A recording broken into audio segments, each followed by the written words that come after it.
Hello fellow problem solvers. So today we're going to be doing a problem from the USA TST 2016 problem number 2.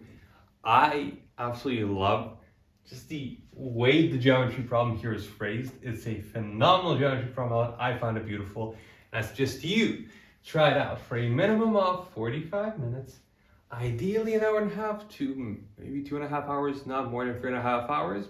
And if you'd like to go along with us, you've got a diagram and do the first things you would do in this sort of problem. And for me, that is angle chasing, figuring out the angles. So if we first draw a nice diagram, boom, a decent circle with omega, and let's see, so it's a scalene triangle. I have no clue what scalene means. I'm assuming, given we have an intersection here, that it means so obtuse. Acute, scalene means all the sides are probably different. That probably has something to do with you just don't want A being equal to AC. Maybe this is also important, maybe not, who knows. So then we have I, and that's important, you know your lemmas. I mean, how I draw this is I'm first thinking, I'll need omega. Okay, so let me draw omega.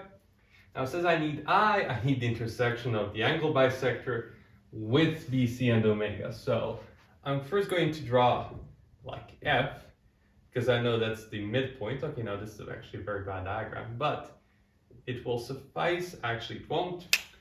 Okay, we're gonna draw a better diagram. So we're gonna have a circle like this. Now I think this is a bit better.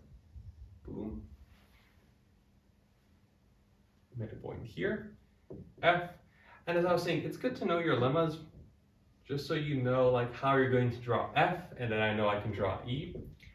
And then I draw I. How do I draw I? I know FB is FC is FI from a lemma. You can also get that through angle chasing. If you don't know the lemma, the angle chasing is the first thing you should do in this problem, because that gives you like some basic information. I mean, you can also do like this. I, and this is beta half, alpha half, and finally, we have this point D. And now the interesting bit is this circle around DEF. And it meets, it's very interesting, mind you. It meets the excircle opposite A at 2 different points. And it meets the circumcircle at C. So let's first do the thing we know. Okay, we have circumcircle, it meets that T. This is a horrible circle, but anyways. Okay, now it's fixed. So now the other point, mind you, it meets this circle with center, like the excircle. And if you think about the way the problem is phrased, the excircle is sort of put in as an afterthought at the end of everything, so to speak. It's like, why are you even here? Like, why even put it in? And the problem statement is actually, the reason I find it beautiful is so AT passes through either S1 or S2. Okay, so what does that mean? So let's try to pause for 5 minutes and try to decipher that. And the answer is, well, it means that if I intersect AT with the circle around DEF, again, at a point, say, call this point S, foreshadowing, then I need to prove that S is on the excircle opposite A. Or in other words, how am I going to prove that? Pause for 5 minutes and think about how would you actually go about proving that. Not how would you prove it per se, but what would you need to use to prove that? And for me, the thing I would use, like almost instinctively, is I also know that Fj is Fi is Fc is Fp, so I definitely put in J, and I try to prove that Js is equal to J when I put this perpendicular here. Like, that's pretty much what I do. And I also know that AE times AF is AI times AJ through similarity. Or, like, there's many ways you can know that, but one is similarity. And that AI times AJ is AB times AC is AE times AF. You also see this in problems a lot, and then you memorize these things. Like, I haven't done competitive mathematics in a while, and I still notice it's hard to forget these things. So I would prove that if I put a perpendicular here, call this DEFG, I would prove that JG is JS, right? That would be pretty much the strategy I'd go by, right? In trying to prove that. That seems to be my best bet here, right? And this is sort of like the big picture, like, but we haven't even come to J. We still need to figure out, the first thing first is to figure out what is this point T? You know, what kind of things hold for T? Because, mind you, this is a weird point. And in geometry, you have this sort of a principle. You want to take things, one at a time. Take a point by point. So let's do some angle chasing with T. Like, how do you, like this circumcircle, DEF, is also pretty wacky. So let's see if we can unwhack T. If we can make it be something sensible, right? Could we do that? And then we can maybe focus on, what's it called, on G, on J, on S, okay? So let's see. We have, and this is solving the problem forward, so to speak. We can also solve it backwards. A good diagram is usually helpful in these types of problems. I mean, geometry in general. So let's see what we have from the angle conditions. Like just by angle chasing, we have this is alpha half plus gamma. So that means that the angle here, the angle DTF, is going to be alpha half plus gamma. Okay, alpha half plus gamma. What does that mean? We also have, that's actually quite interesting. So this one is alpha half plus gamma. What else do we know? Well, we know this one is alpha half. So we know this one's gamma. So BTA is gamma and DTC is gamma. So D and A are sort of opposites in this triangle.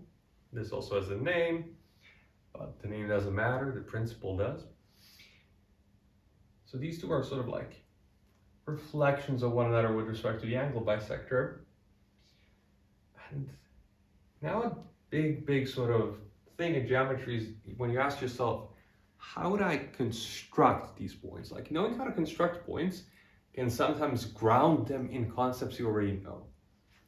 A circle is better than some wacky condition that you don't even know how to use.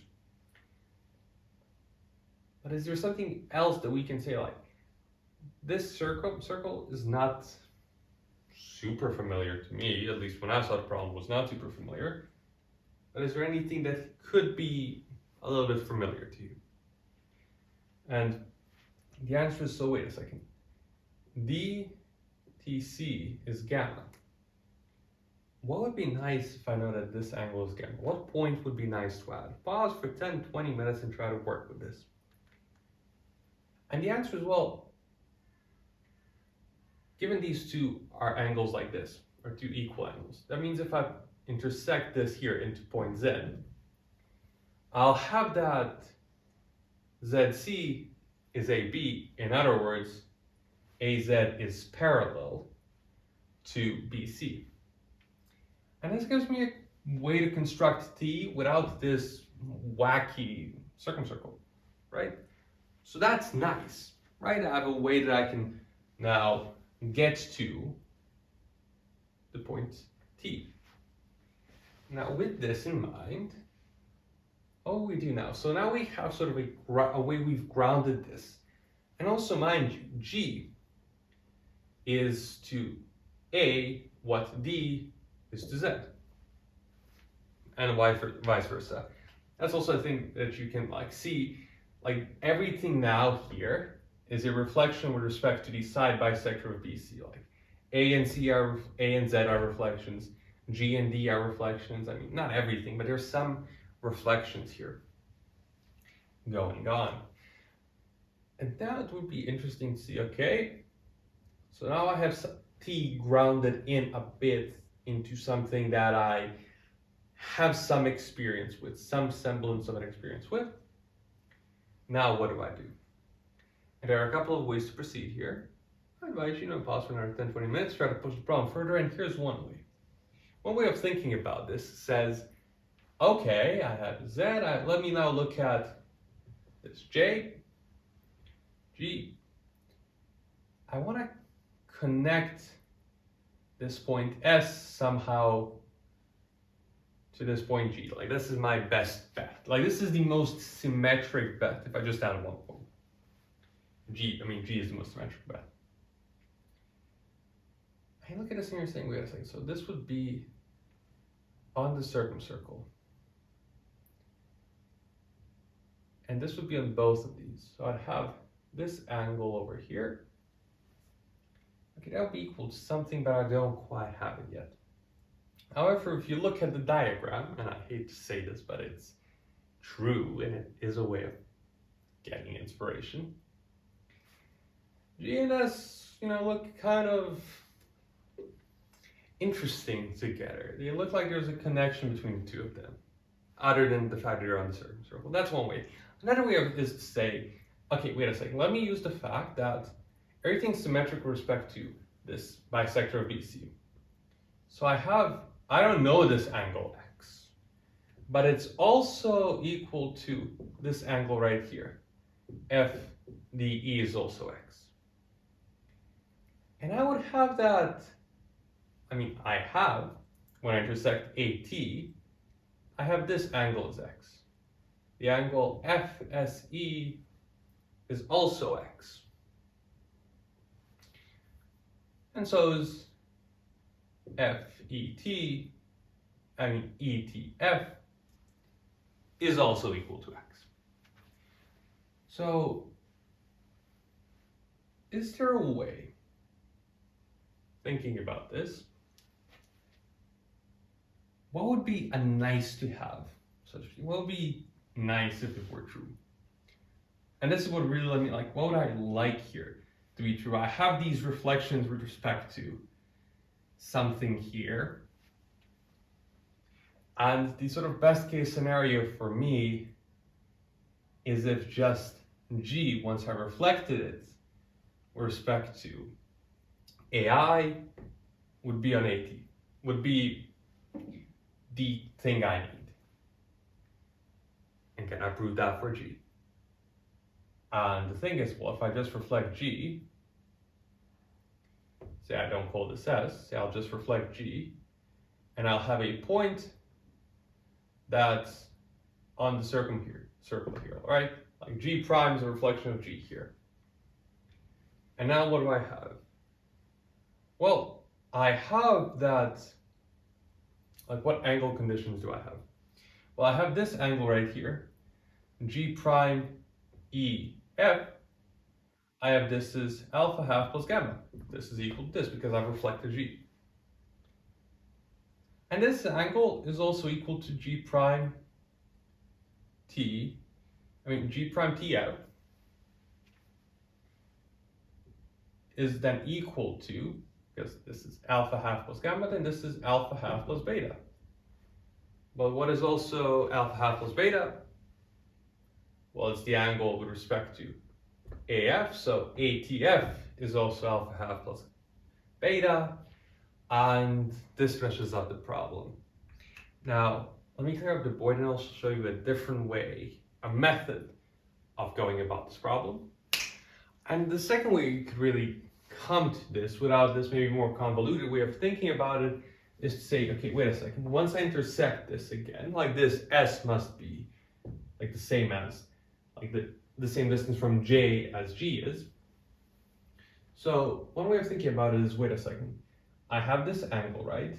STF, what is my angle here? And my angle here is the angle on the chord AF, which is beta plus alpha half, which makes this angle SEF something new. It is gamma plus alpha half, which is also equal to this. This is gamma plus alpha half. Now mind you, I also know that this is x because FD and FG are equal. So I have angle, angle, angle, angle. I have angle, angle, side congruency because I have EF on both sides. So I have ES is EG and FS is FG. And this is enough to prove, from there we could say, from there we know that E is on the perpendicular bisector of SG, so is F, and then ergo, so is J, and then JS is equal to JG, and from there we have the problem statement. Then S is either S1 or S2, and that finishes up the problem. And for me, this problem is actually, I don't know, this was cool to see like that there's some like reflections going on here. It could be useful if you know a lot of things about this point. And a lot of things about this point, it's called the mixed trilinear, I think, point in a triangle. And with that, maybe you know some lemmas.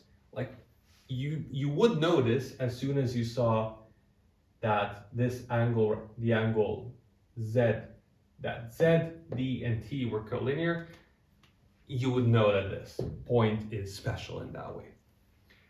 And you could also, maybe there's other ways also to figure out if TI goes through midpoint here, would be another way to figure out that this is that special point.